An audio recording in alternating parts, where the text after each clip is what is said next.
Heisman odds after week 2, man. So I asked this last week. I asked you guys again. Who are some of the players that we think have made an exit? Because there were some, and who we think has entered the conversation.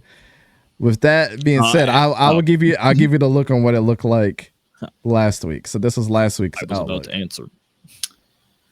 This is last week. This is last week, so we didn't not get into this week's, but this is what the odds and things were. I think Gabriel dropped. Like dropped out? I think so. I think all I know is Quinn has to be top 4 after this past week. So here's what the top 2 that I have is Quinn Ewers is definitely back in the top 4. But 𝐎𝗕𝙘𝗀𝗀𝘀𝗀𝗀 is definitely in the top 4 as well out of Boise State. I'm not. We can't be lying. So what would be your 4, Sor? My 4 is listen. I know I talked about this dude all offseason. I don't care. To me, 𝐎𝗕𝙘𝗀𝗀𝘀𝗀 is number 1 right now in the Heisman. Okay. Then Quinn Ewers. Okay. Then Dillon Gabriel. Okay.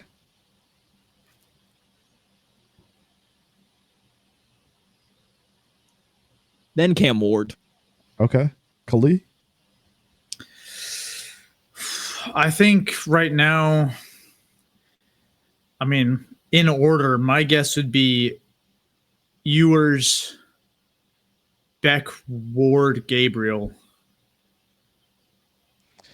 All right. Well, what happened last week is Quinn Ewers and Jalen Milroe dropped out of the race, and these were the 4. So here is the new 4. I better see Ashton up there. I better see it.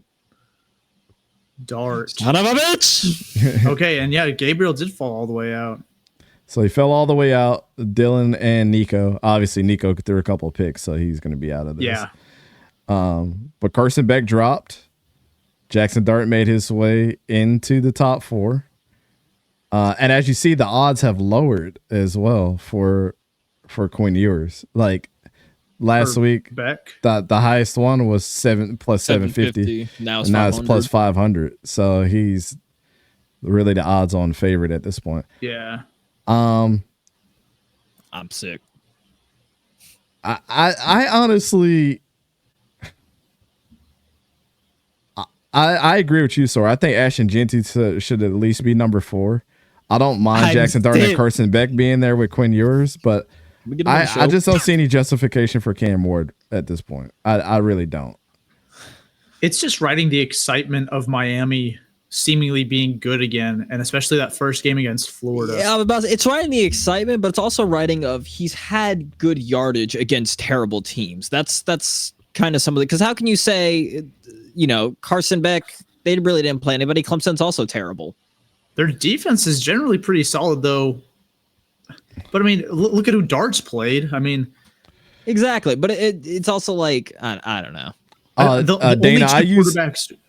Sorry, you go ahead, Dante. No, just real quick. I use a site where it tells me all the sports books and their odds, and then what I do is I take them all and I average them out, and then I do the 4. So it's not really based off of anything but that. I just try to get as close as possible to what's realistic, and this is what the top 4 are like. So I didn't use. Yeah. There's a site that shows you all of them. I just take all the numbers and I average them out, and this is who. These are the 4 that would have come up as the odds-on favorites right now. So I think that's the best formula to use at this point. Yeah. It's just, I mean, let's be real. You can't argue that Quinn Ewers shouldn't be number 1. He won it. He's definitely. Right. Yes. Yeah, he's definitely like that's one. I would say out of everybody here, Quinn Ewers, like in the top 4 right now, Quinn Ewers has played good competition. Dillon Gabriel has played good competition. Boise State quite literally could have ended up being in the 12th team. I mentioned earlier in the offseason, like Oregon was going to be their toughest game, and they kept that close. I don't think they'd get another loss. So, you've got Dillon Gabriel, who's at least played it. And again, 𝐎𝗕𝙘𝗀𝗀𝘀𝗀𝗀, I don't see how you can't have him in here at all. I'm going to tell you where everybody else was, but go ahead. Go ahead. When you look at who everyone's played here, right? Like Ewers obviously has the Michigan win.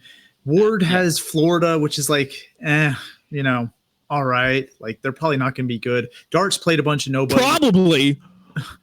Sorry. Beck, I mean, I feel like we're underselling Clemson's defense a little bit. Obviously, their offense is dookie. Agreed. I don't know how they dropped as many points as they did against App State. But I mean, it's not like Beck dropped 34 points on a bum defense. Granted, he didn't look great doing it, while Ewers did look great against Michigan. Yeah. But like, I feel like that we're selling him a little short there. And Well, like but here's also the question that I have with Beck is how much really did, because first half it was a close matchup. It was what, between 6-0 at Georgia and half? Clemson. Like, yes, and then offense for Georgia opened up. Mhm. And then we look at the next Yeah. game for Georgia against, what was it, Murray State? How much short field did the defense give them, though? Because Beck literally threw one pass for 22 yards, because the second Beck touched the ball, he was in the red zone. But I mean, It's not like he had to march down the field every time, especially when the defense keeps giving you I'm that. not going to hold that against him because he has a good defense. I mean, he's doing what he needs to do against a bad team. I mean, I hold Clemson in slightly higher regard than I do Boise, at least in terms of their defenses. Like, Gabriel had a good game. Beck had a good game against, Gabriel against Boise and Beck against Clemson. I like Clemson's defense more than Boise's. I think holistically, Boise State is probably a better team, primarily because of J&T, who should, like you said, he should be top 4. But like, so sick of this. I think that we're selling Beck a little bit short, and I'm not even a big Carson Beck guy. I just think that win over Clemson, I still think that's still a really good defense. The way that Clemson played last week too. I know they played nobody, but like the way that they got it in responded. them. Here's how I would have it, actually, and I've changed my mind. Here's how I would have it: Quinn Ewers 1, Jackson Dart 2, Gabriel 3, J&T 4. The reason why I have Jackson Dart 2 is because looking at SEC and just in general, like we talked about, 795 passing yards, which ranks first, 87 completion, which ranks first, 6 touchdowns, 0 interceptions, that ranks second, 14.7 yards per attempt, second, and then 19 rushing yards with 2 rushing touchdowns. And he only played one half of football against Furman in week 1.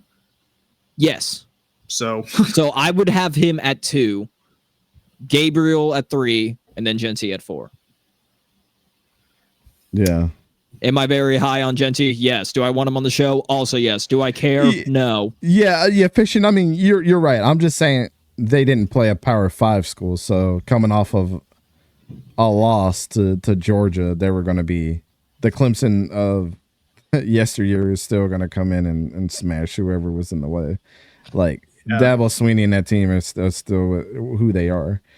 We're gonna get into App State here a little later, but like, I agree with you. App State is not a nobody, but they're not what they were 2 years ago either. So let's we can pump the brakes on App State. I did think that App State would play them a little closer, but Clemson showed that they at least have it in them, and their defense did play well. So I think we're selling Beck maybe a little bit short here because, again, Ward, Ewers, Beck, and Gabriel are the only guys up here who played at least a decent team and played well doing it. Nico played against a good NC State team, but he didn't look great. Mm-hmm. You could make an argument for Florida not being a decent team, sure, but then that still leaves me with Ewers, Beck, and Gabriel. So, they're not. Yeah, and I mean, Cam Ward's up here is because they beat Florida. I mean, and the way that they beat Florida, or he wouldn't be up here either. Like, that's just my honest opinion. I don't think that Cam Ward, even off his history of that's what this is based off of too. Like, Quinn Ewers and Carson Beck and Jackson Dart, they've done it at a high clip. Yeah. Cam Ward disappears. And I'm afraid that that's going to happen to Miami too, and that's why I'm so scared for them as a team. Like, it might be the Damian Martinez show in the middle of the season.